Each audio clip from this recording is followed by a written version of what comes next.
Have you ever met someone and instantly liked them? Or maybe you formed an opinion about someone based on just one characteristic? What if I told you that your brain is playing tricks on you?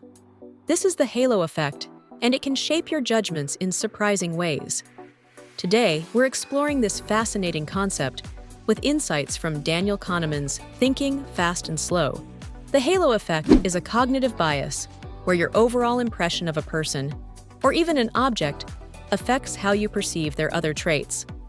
Simply put, if someone makes a good first impression, you're likely to think everything about them is positive.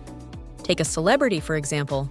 If you admire their work or their appearance, you might unconsciously assume they're also kind, intelligent, or talented in other areas.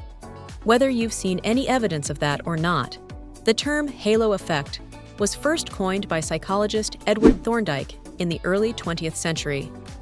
He observed how military officers rated soldiers based on a single characteristic, like appearance or height, and how that influenced their perception of the soldier's overall abilities.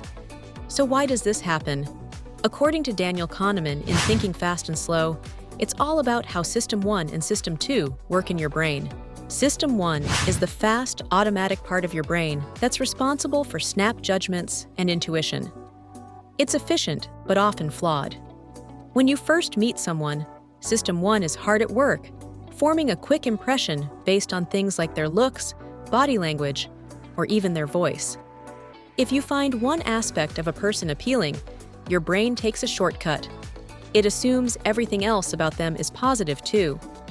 This is System 1 making things easy for you, but it often leads to biased judgments. System 2, on the other hand, is the slow, analytical part of your brain that's supposed to correct System 1's mistakes. But here's the catch. Engaging System 2 takes effort. Often, you don't even realize that your first impression is influencing all your other judgments. In Thinking Fast and Slow, Kahneman explains that System 2 isn't always strong enough to override the powerful influence of System 1, especially when it comes to something as subtle as the halo effect. So how does this play out in real life? Let's look at some examples.